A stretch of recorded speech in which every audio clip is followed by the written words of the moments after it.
भारतीय रेलवे दुनिया के सबसे बड़े रेल नेटवर्क्स में से एक, रोजाना लाखों लोगों को उनकी मंजिल तक पहुंचाना और हजारों टन माल को इधर से उधर ले जाना कोई मजाक नहीं है। आज के इस एक्सप्लेनर में हम विशेष रूप से भारतीय रेलवे में रोलिंग स्टॉक के प्रकार पर बात करने वाले हैं। एक ट्रेन का कंसिस्ट यानी उसका पूरा ढांचा सिर्फ डिब्बों की एक लाइन नहीं होता। इसके पीछे कमाल की इंजीनियरिंग और एक बेहद सटीक कॉम्बिनेशन काम करता है। तो चलिए बिना किसी देरी के इस विशाल तंत्र के पुर्जे पुर्जे को समझते हैं। ठीक है, तो फटाफट देख लेते हैं कि आज का हमारा एजेंडा क्या है। हम इस पूरे सिस्टम को जीरो से समझेंगे। सबसे पहले रोलिंग स्टॉक की बुनियादी परिभाषा, फिर पावरफुल लोकोमोटिव्स, उसके बाद पैसेंजर कोच, भारी भरकम मालगाड़ी के डिब्बे और आखिर में कुछ बहुत ही खास तरह के स्पेशल स्टॉक्स। तो शुरुआत करते हैं अपने पहले और सबसे बुनियादी पॉइंट से। आखिर रोलिंग स्टॉक की असल परिभाषा क्या है और इसका फाउंडेशन कैसे काम करता है? रोलिंग स्टॉक रेलवे की डिक्शनरी का वो शब्द है जो पटरियों पर चलने वाले हर वाहन के लिए इस्तेमाल होता है। ये आधिकारिक क्लासिफिकेशन बहुत ही शानदार तरीके से दिखाता है कि रेलवे अपने वाहनों को मुख्य रूप से दो हिस्सों में बांटता है, कोचिंग स्टॉक और गुड स्टॉक। अब कोचिंग स्टॉक में भी एक बहुत दिलचस्प पेच है। एक होता है पैसेंजर कोचिंग व्हीकल यानी पीसीवी, जो पूरी तरह से मुसाफिरों के सफर के लिए होता है, और दूसरा है अदर कोचिंग व्हीकल यानी ओसीवी, जिसमें पेंट्री कार, पार्सल वैन या इंस्पेक्शन कारें आती हैं।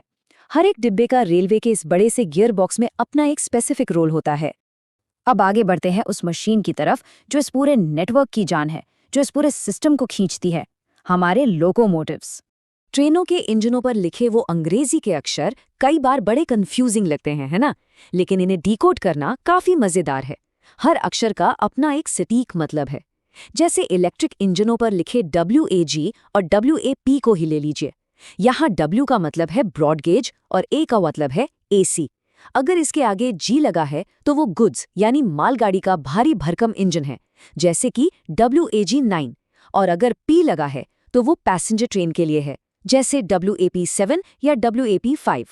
बिल्कुल इसी तरह डीजल इंजनों में D का इस्तेमाल होता है, जैसे WDG या WDP सीरीज। और हाँ, कुछ खास इंजन ऐसे भी होते हैं जो AC और DC दोनों पर चलते हैं, जैसे WCAM1, जिन्हें मिक्स्ड ट्रैफिक के लिए बनाया गया है। अब जरा इस नंबर पर गौर करते हैं।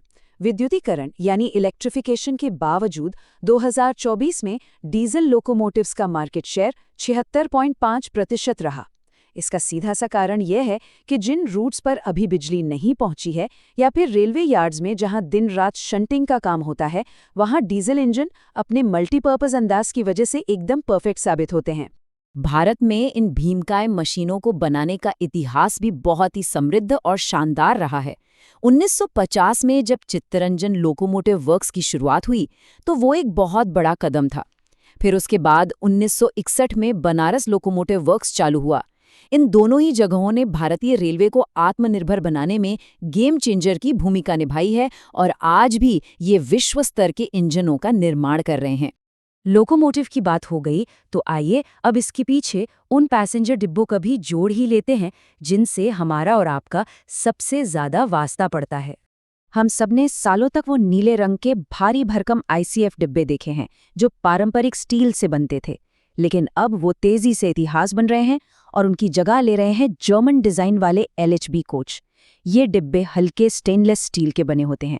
इनकी सबसे कमाल की चीज़ है इनका एंटी टेलीस्कोपिक डिज़ाइन।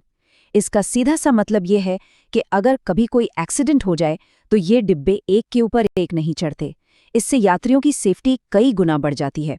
और हाँ, अपने खास फिएट बोगी डिज़ाइन की वजह से ये 160 किलोमीटर प्रति घंटे की स्पीड बड़े आराम से पकड़ लेते हैं। यही वजह है कि राजधानी, शताब्दी और दुरंतो जैसी ट्रेनें अब पूरी तरह से इन्हीं कोचों पर चलती हैं। लेकिन बात सिर्फ पुराने डिब्बों को बदलने तक सीमित नहीं है। अब जमाना है वंदे भारत जैसे modern self propelled train sets का। इनमें अलग से कोई इंजन जोड़ने का झंझट ही नहीं है। वहीं लोकल सफ़र के लिए EMU और कम दूरी के लिए मेमू और डेमू जैसी ट्रेनें ट्रैक्स पर दौड़ रही हैं। एक बहुत ही गर्व की बात यह भी है कि इन आधुनिक ट्रेनों में अब पूरी तरह से स्वदेशी कास्ट व्हील्स का इस्तेमाल हो रहा है, जो सीधे बैंगलोर की रेल व्हील फैक्ट्री से बनकर आते हैं। पैसेंजर्स के बाद अब रुक करते हैं उस भारी भरकम सेगमेंट का जो हमारे देश की पूरी इकोनॉमी को रफ्तार देता है, मालगाड़ी के डिब्बे और कार्गो। पैसेंजर इंजनों की तरह ही मालगाड़ियों के वैगन्स पर लिखे कोड्स भी एक पूरी कहानी बताते हैं। तो यहाँ सबसे ज़रूरी बात ये समझना है कि ये कोड्स सिर्फ रैंडम लेटर्स नहीं हैं, ये बताते हैं कि कौन सा वैगन किस काम के लिए है। जैसे बॉक्सिन ओपन टॉप वैगन्स खास तौर पर कोयला और लौ अयस्क ढोने के लिए डिज़ाइन किए गए हैं। पेट्रोल या लिक्विड ले जाना हो तो बीटीपीएन जैसे टैंक वैगन्स काम आते हैं। बड़े बड़े कंटेनर्स के लिए बीएलसीए फ्लैट प्लेटफॉर्म्स होते हैं। और अगर पटरियों के बीच गिट्टी गिरानी हो या कोयला नीचे से तेजी से खाली करना हो तो BOBYN जैसे बॉटम डिस्चार्ज हॉपर वैगन्स का इस्तेमाल होता है। हर वैगन की बनावट उसके कार्गो के हिसाब से एकदम परफेक्ट तरीके से तय की जाती है। अब जरा सोचिए, इन हजारों लाखों वैगनों को बिना रुके दिन रात चलाते रहना कितना बड़ा टास्क है। इसके लिए पूरे देश में 82 लोको शेड्स और 239 सिक लाइन्स का एक विशाल जाल बिछा हुआ है। सिर्फ कोयला ढोने वाले BOBR वैगनों का ही बेड़ा 13,551 इकाइयों का है। इतने बड़े पैमाने पर मेंटेनेंस का ये पूरा तंत्र ही सुनिश्चित करता है कि देश की सप्लाई चेन कभी भी रुकने ना पाए। और आखिर में हम बात करेंगे रेलवे के उन अनसंग हीरोज की जो हमेशा पर्दे के पीछे रहकर काम करते हैं, यानी विशेष स्टॉक और रखरखाव वाहन। पटरियों पर काम करने वाली वो छोटी सी पीली मशीन तो हम सबने कभी न कभी देखी ही होगी, उसे टावो कार कहते हैं। ये एक सेल्फ प्रोपेल्ड वाहन है जिसका इकलौता काम है रेलवे के ओवरहेड तारों यानी ट्रैक्शन पावर नेटवर्क को दुरुस्त रखना। इसी की बदौलत हमारे इलेक्ट्रिक इंजनों को लगातार बिना किसी रुकावट के पावर मिलती रहती है।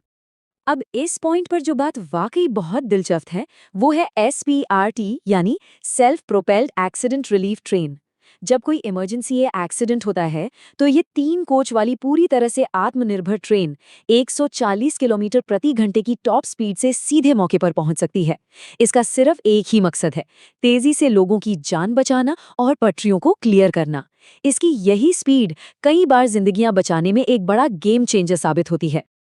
तो आज के इस एक्सप्लेनर में हमने देखा कि कैसे अलग अलग तरह के लोकोमोटिव्स, हाईटेक LHB कोच, हर काम के लिए बने खास वैगन्स और रिलीफ व्हीकल्स मिलकर भारतीय रेलवे के इतने बड़े इकोसिस्टम को चलाते हैं। पुराने ICF कोच अब विदा ले रहे हैं और वंदे भारत जैसे स्मार्ट ट्रेन सेट्स तेजी से ट्रैक्स पर आ रहे हैं। ऐसे में ये सवाल बड़ा दिलचस्प हो जाता है कि स्वचालित ट्रेन सेट्स की इस बढ़ती रफ्तार के साथ आज से ठीक 1 दशक बाद भारतीय रेलवे का ये पूरा ढांचा तकनीकी रूप से और कितना बदल चुका होगा। इस चर्चा में हमारे साथ जुड़ने के लिए बहुत बहुत धन्यवाद। आगे भी ऐसे ही सीखते रहिए और अपनी जिज्ञासा को हमेशा जगाए रखिए।